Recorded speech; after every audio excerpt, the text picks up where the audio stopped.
Hello friends, स्वागत है आप सभी का एक और नई वीडियो में। तो फ्रेंड्स, आज की इस वीडियो में हम लोग क्लास 7th साइंस का जो चैप्टर है दोस्तों, उसको हम लोग देखने वाले हैं। उसके क्वेश्चन आंसर, जो इम्पोर्टेंट क्वेश्चन आंसर हैं जो पेपर में आ सकते हैं, हम लोग उनको पढ़ने वाले हैं। ठीक है, तो वीडियो को आप लोग लास्ट तक देखना।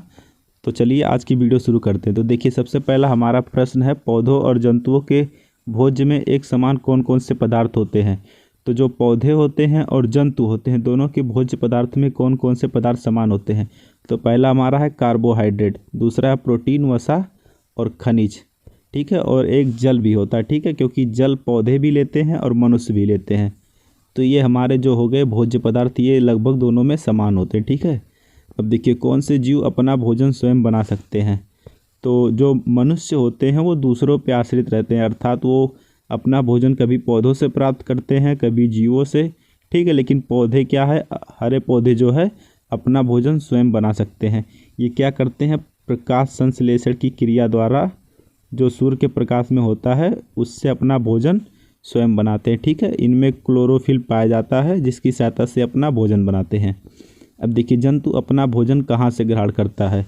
तो जो जंतु है वो अपना भोजन पौधों से ग्रहण करता है, पौधों से और जंतुओं से भी, क्योंकि मनुष्य क्या है, जंतुओं को भी मार के खाता है। ठीक है, और पौधों से भी अपना भोजन प्राप्त करता है। देखिए, अब जो हमारा नेक्स्ट क्वेश्चन है, पोषण किसे कहते हैं।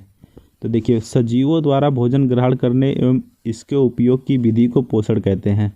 अब जितने भी सजीव हैं, अर्थात जीव जंतु जितने भी हैं, उनके द्वारा भोजन ग्रहण करने, तो जो भोजन हम लोग करते हैं और इसके उपयोग की विधि को पोषण कहते हैं। अर्थात भोज्य पदार्थों से जो हमें ऊर्जा मिलती है और उसी लिए हम भोजन ग्रहण करते हैं, तो इसके उपयोग एवं भोजन ग्रहण करने की विधि को हम लोग क्या कहते हैं, पोषण कहते हैं। ठीक है, अब देखिए जो हमारा नेक्स्ट क्वेश्चन है, स्वपोषण किसे कहते हैं। तो देखिए, स्वपोषण ज़्यादातर लगभग सभी पौधों में क्या होता है, स्वपोषी होते हैं सभी पौधे। ठीक है, यूग्लिना को छोड़कर, क्योंकि यूग्लिना क्या करता है, कीट को भी खा जाता है। ठीक है, तो वो पौधा तो है लेकिन वो कीटों को भी खाता है, इसलिए यूग्लिना को पौधा और जो है जीव दोनों माना जाता है, क्योंकि वो नाइट्रोजन की सहायता से भोजन भी बनाता है, लेकिन वो कीट भक्षी भी है। ठीक है, यूग्लिना तो वो पौधा और जीव के बीच की कड़ी है। ठीक है, अब देखिए, स्वपोषण किसे कहते हैं। तो जिस पोषण विधि में जीव अपना भोजन स्वयं संश्लेषित करते हैं उसे स्वपोषण कहते हैं।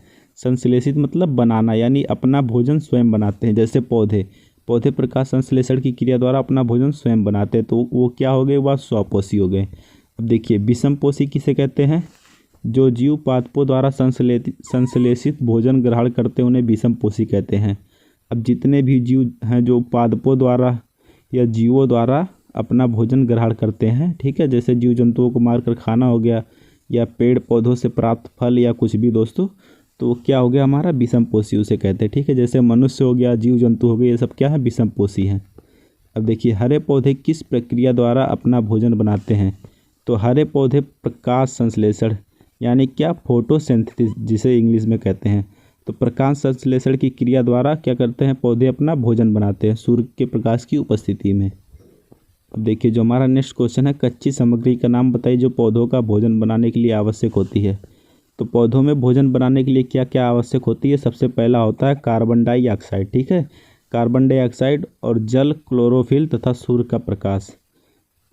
बिना जल के और क्लोरोफिल, जो क्लोरोफिल होता है पौधों में क्लोरोफिल पाया जाता है, ठीक है, मनुष्यों में ये नहीं पाया जाता है, जिसकी सहायता से पौधे क्या करते हैं, अपना भोजन बनाते हैं सूर्य के प्रकाश की उपस्थिति में। अब देखिए, नेक्स्ट क्वेश्चन है, वायुमंडल से कार्बन डाइऑक्साइड पौधों में द्वारा प्रवेश करती है।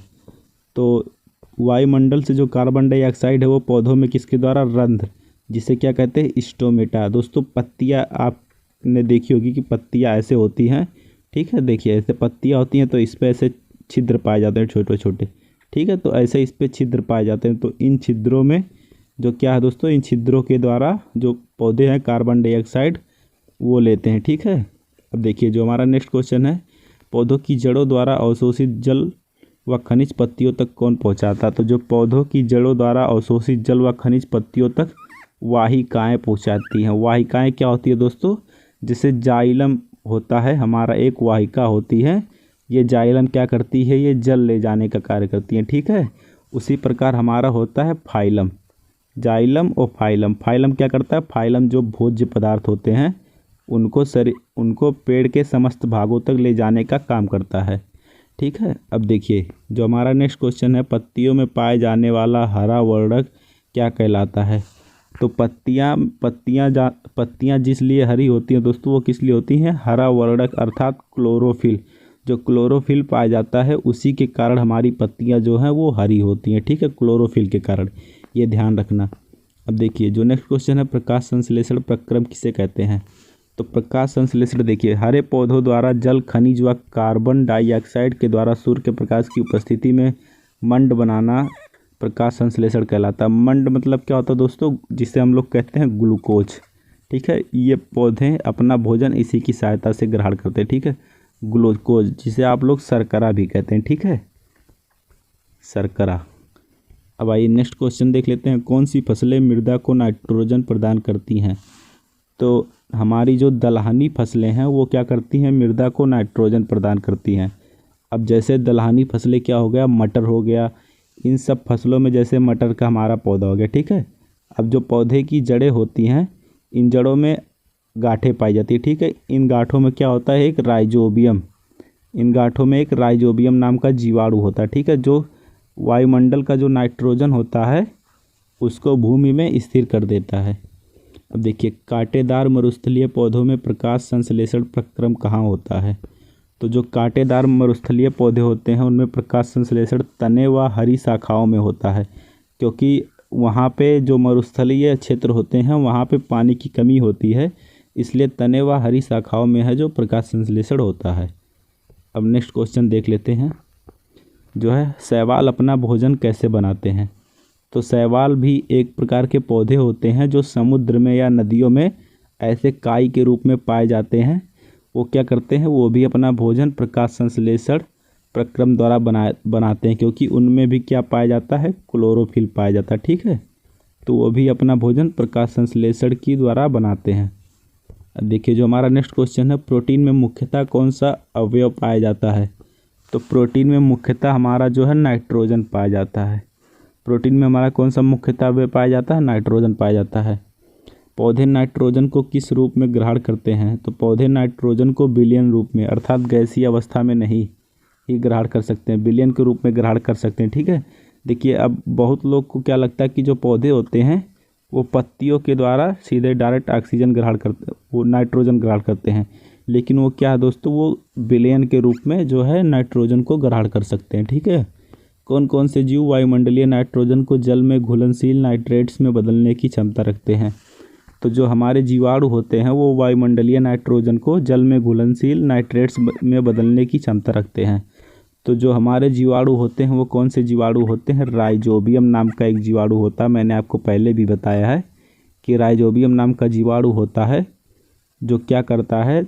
वायुमंडल से नाइट्रोजन लेकर ज़मीन में उसको स्थानांतरित कर देता है। ठीक है, अब जो हमारा नेक्स्ट क्वेश्चन है, अमरबेल परजीवी क्यों है? तो अमरबेल दोस्तों, अमरबेल में क्लोरोफिल के अभाव के कारण, यानी कि अमरबेल जो है वो उसमें क्लोरोफिल नहीं पाया जाता है, यह अपना भोजन स्वयं न बनाकर दूसरे पौधों से प्राप्त करती है। तो जो अमरबेल होता है वो पौधे, ऐसे पौधों की तने रहती हैं दोस्तों, तो ऐसे उन तनों पे ऐसे लिपटा रहता है। ठीक है, तो इन पौधों से जो क्या है, इन पौधों से ऊर्जा और जो भी खाद्य पदार्थ रहते हैं उनको ले लेता है, क्योंकि उसमें क्लोरोफिल नहीं पाया जाता है, वो दूसरों पे आश्रित रहता है, इसलिए परजीवी अर्थात दूसरों पे जीवित रहने वालों को हम लोग क्या कहते हैं? परजीवी। तो वो दूसरे पौधों से अपना भोजन चुराता है और उसकी सहायता से यह जीवित रहता है। ठीक है, और इसमें प्रकाश संश्लेषण की क्रिया नहीं होती, अर्थात इसलिए यह स्वयं अपना भोजन नहीं बना पाता है। अब जो हमारा नेक्स्ट क्वेश्चन है, मिसलटो आंशिक परजीवी है कैसे?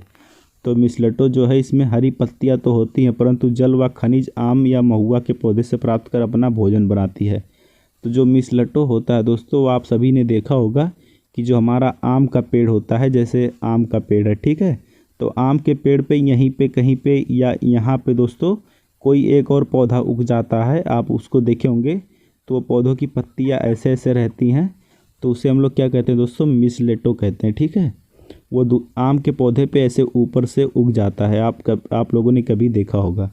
तो देखिए जो हमारा नेक्स्ट क्वेश्चन है, कीट भक्षी पौधों के दो नाम लिखिए। तो हमारे दो कीट भक्षी पौधे हैं, कौन कौन से? घटपर्णी, संडयू, बैडरवर्ट कीट भक्षी पौधे हैं। और ये क्या है? यूग्लिना। ये मैंने आपको पहले भी बताया है कि यूग्लिना क्या है? कीट भक्षी है। ठीक है। अब देखिए जो हमारा नेक्स्ट क्वेश्चन है, लाइकेन में कौन कौन से पौधे साथ साथ रहते हैं? तो लाइकेन जो है हमारा दोस्तों, उसमें शैवाल तथा फफूंद साथ साथ रहते हैं। ठीक है। जो हमारा नेक्स्ट है, मृत जीवी किसे कहते हैं? तो देखिए जो जीव मरे गले सड़े जीवों से ही अपना भोजन ग्रहण करते हैं उन्हें मृत जीवी कहते हैं।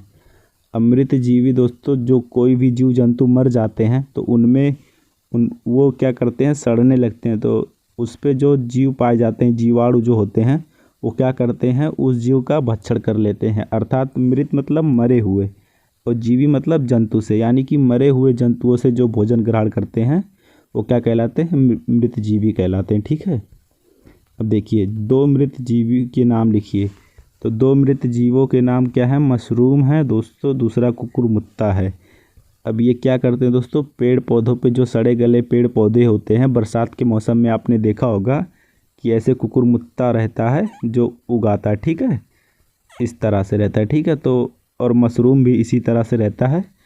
तो क्या करते हैं? दूसरे पौधों पे उगाते हैं, तो वो मृत जीवी हैं। अर्थात वो मरे हुए जीव जंतुओं से अपना भोजन ग्रहण करते हैं। तो क्या कवकों में क्लोरोफिल पाया जाता है? तो दोस्तों कवकों में जो है क्लोरोफिल नहीं पाया जाता है। ठीक है। क्योंकि ये अंधेरों में भी उगाते हैं। जैसे आपने कभी देखा होगा कि आपका जो टिफ़िन बॉक्स होता है, आप कभी उसमें रोटी रख के देखिए 4-5 दिन बाद, तो उस पर ऐसे वाइट फंगस आ जाते हैं। ठीक है। तो वो क्या होते हैं? अंधेरों में भी उगाते हैं। ठीक है। इसलिए उनमें क्लोरोफिल नहीं पाया जाता है। प्रायः कवक कहाँ उगते हैं? तो प्रायः कवक अचार, कपड़े व बासी डबल रोटी आदि पर उगते हैं। देखिए अभी मैंने आपको तुरंत बताया है कि जो हमारे कवक होते हैं वह चमड़े, कपड़े व बासी, यानी बासी मतलब ज़्यादा 4-5 दिन से रखी हुई जो रोटी होती है, जब वो सड़ने लगती है तो उस पर क्या होते हैं? उस पर हमारे छोटे छोटे ऐसे वाइट ऐसे फंगस की तरह उगाते हैं। ठीक है। अब देखिए जो कवक किस ऋतु में सर्वाधिक उगती है? तो जो कवक होते हैं दोस्तों, वो वर्षा ऋतु में सर्वाधिक उगते हैं, क्योंकि वर्षा ऋतु में जो है नमी ज़्यादा पाई जाती है। ठीक है। वर्षा ऋतु में नमी ज़्यादा होती है, इसलिए कवक ये आसानी से उगाते हैं। अब देखिए कवक जनन कैसे करती है? तो कवक जो होते हैं वो बीजाणु द्वारा जनन करते हैं। ठीक है। कवक जो होते हैं हमारे, वो बीजाणु द्वारा जनन करते हैं। ठीक है। किसके द्वारा? बीजाणु द्वारा। अब देखिए मृदा में उर्वरक वे खाद क्यों मिलाए जाते हैं? देखिए मृदा में उर्वरक एवं खाद इसलिए मिलाए जाते हैं ताकि पोषक तत्वों की कमी पूरी हो सके। जिस प्रकार मनुष्यों में आवश्यक कार्यों के लिए और शक्ति के लिए हम विभिन्न प्रकार के भोजन करते हैं, ठीक है, उसी प्रकार मृदा में भी उर्वरक अर्थात पोषक तत्वों की पूर्ति के लिए हम लोग क्या देते हैं? उर्वरक और खाद देते हैं। ठीक है। तो बस अभी देखते हैं नेक्स्ट क्वेश्चन। तो देखिए कौन सा जीवाणु वायुमंडल की नाइट्रोजन को विलय पदार्थों में परिवर्तित कर सकता है? तो देखिए मैंने आपको ऊपर ही बताया कि राइजोबियम नामक जीवाणु वायुमंडल की नाइट्रोजन को विलय पदार्थों में परिवर्तित कर सकता है। ये राइजोबियम जीवाणु होता है दोस्तों, ये पौधों की गांठों में पाया जाता है, जो वायुमंडल की नाइट्रोजन को क्या करता है? भूमि में स्थानांतरित कर देता है। तो देखिए राइजोबियम कहाँ पाए जाते हैं? राइजोबियम जीवाणु कहाँ पे पाए जाते हैं? तो राइजोबियम जीवाणु हैं दाल देने वाले पौधों की जड़ों में पाए जाते हैं। दाल मतलब कौन कौन से हो गए? मटर, चना, ये सब हमारे, और तिलहन, ये सब हमारे क्या हो गए? दाल देने वाले पौधे हो गए। ठीक है। देखिए आज की इस वीडियो में बस इतना ही, और वीडियो अच्छा लगा हो तो आप लाइक कर दीजिए और शेयर कर दीजिए वीडियो को, और सब्सक्राइब ज़रूर कर दीजिएगा। तो बस आज की इस वीडियो में इतना ही, मिलते हैं अगली नेक्स्ट वीडियो में। तब तक के लिए जय हिंद, वंदे मातरम।